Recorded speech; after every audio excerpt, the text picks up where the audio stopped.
folks, welcome to my YouTube channel Urban Beam, where I'm aiming to provide product reviews in the form of unboxing, first impressions and long-term reviews. Please like and subscribe if you appreciate the content that I'm creating. In this video, I'll be telling you how I got an iPhone 11 Pro 64GB in 2020 for approximately just 570 Canadian dollars. We'll also see how this 11 Pro is different from the 12 Pro model to see if the additional cost justifies the value that iPhone 12 Pro is proposing. One question that would be coming to your mind is, how did I get this 11 Pro model so cheap? Well, there are two factors to it. First of all, currently we have a Black Friday sale going on, wherein the prices are a little lower than they generally are. The other reason would be that Apple has launched the iPhone 12 models and they do not want the 11 lineup to still be there in the market to compete with the new iPhone 12 models.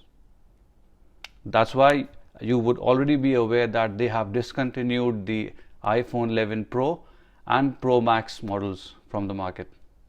So retailers are basically in a rush to sell them off so that they can price the 12 lineup more competitively. The original device price for 11 Pro was and is still basically around $1,400 for a 64GB model, which would be approximately $59 in monthly installment for 2 years. The price that I got was $36. Multiplied by 24, it comes out to be around $864. And on top of that, I got a $300 store credit. So basically, the price for the model, which I am going to pay for, is around $564 only. Now, some users might debate upon the fact that when the iPhone 12 is in the market, why are you going for an iPhone 11? My answer would be that as a budget conscious buyer, I have to balance it between price, performance and personal priorities. For me, shelving out approximately $800 for the latest model doesn't make sense. Going ahead, in this video, we'll see how the 11 Pro is different or similar from the 12 Pro model, and it's up to you to decide whether you want to go with the upgrade, shelve out a few extra dollars, or save them and just be satisfied with a good enough phone that is the 11 Pro.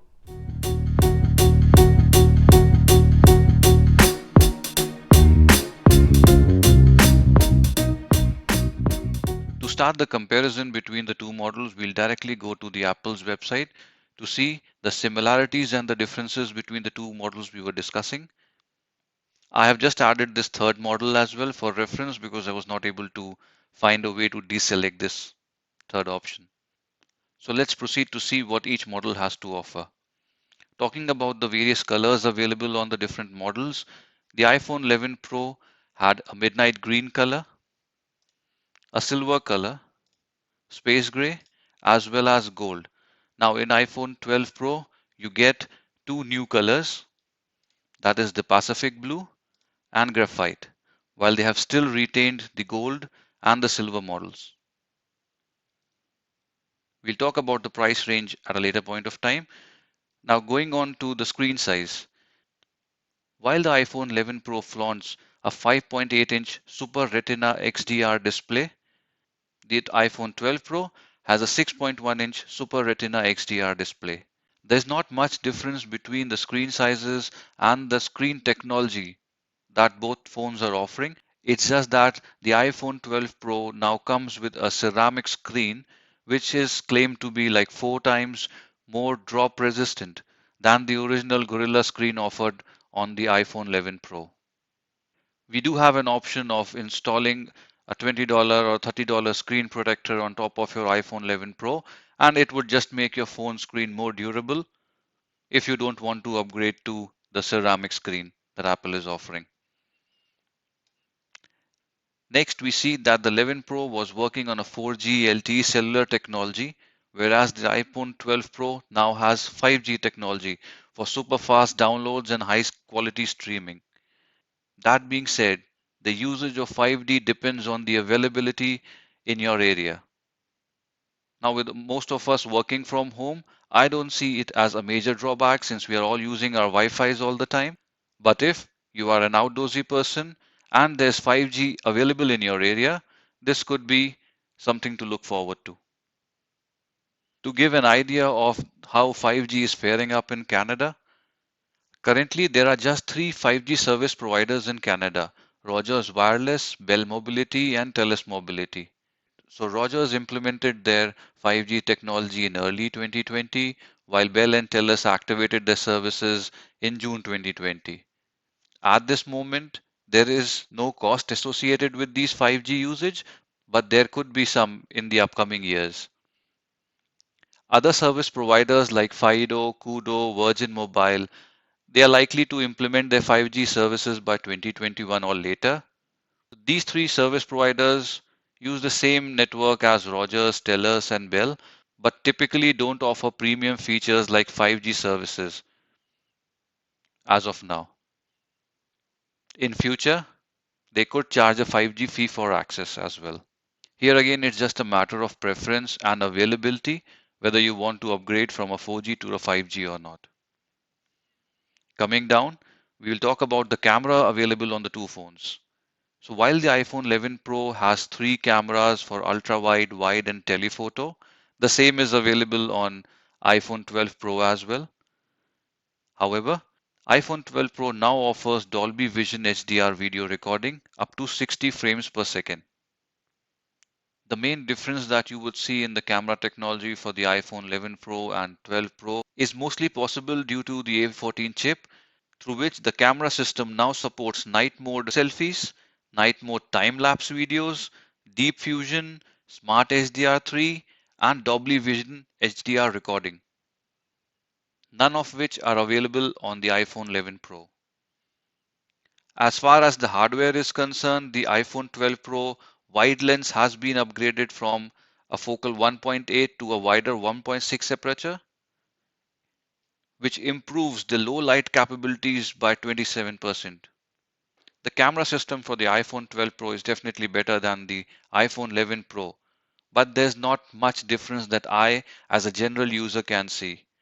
Unless you are doing a lot of photography and you're relying heavily upon the new editions that the iPhone 12 Pro is offering, I think that this upgrade is still debatable.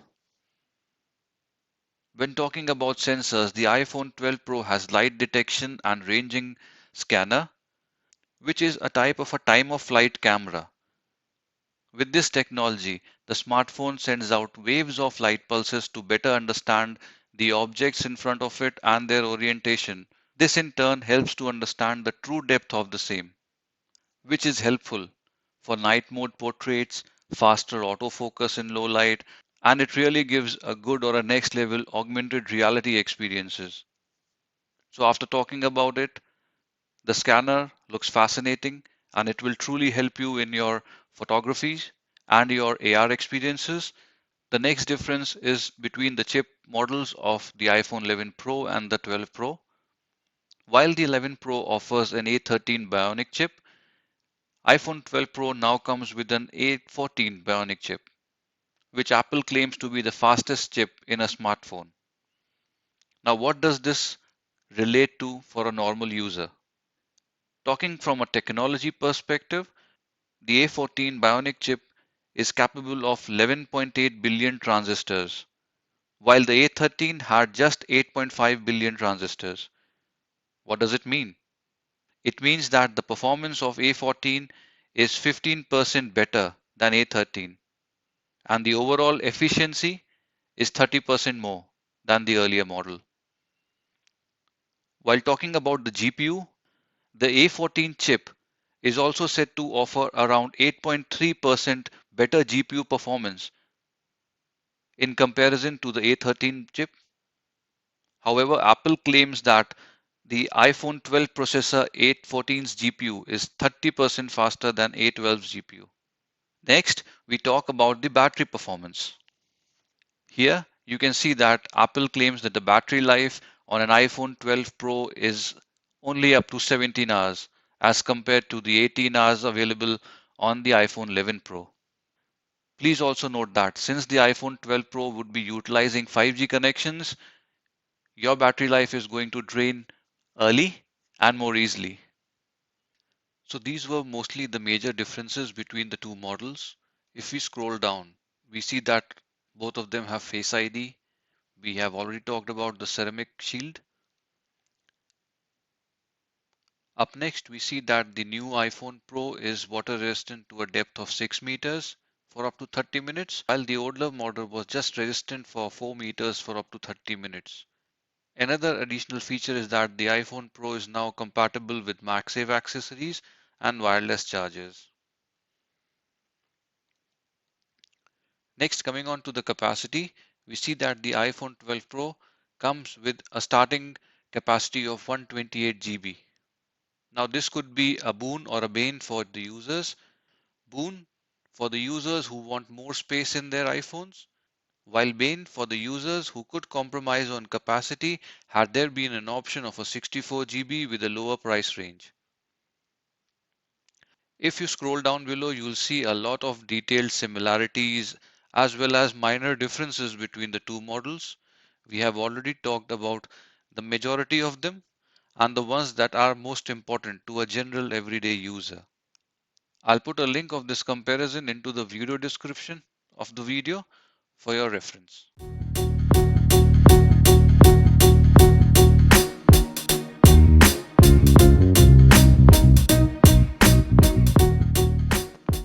The iPhone 12 Pro 128 GB is selling at this moment for approximately 1400 Canadian dollars. So after seeing the difference in technology and price, would you rather buy an iPhone 11 Pro or a 12 Pro? Do note that the 11 Pro are selling like hotcakes. So if you are interested, reach out to the nearest mobility carrier or cell phone shops for the best deal around. That's all folks for today. Keep watching the videos and do like and subscribe.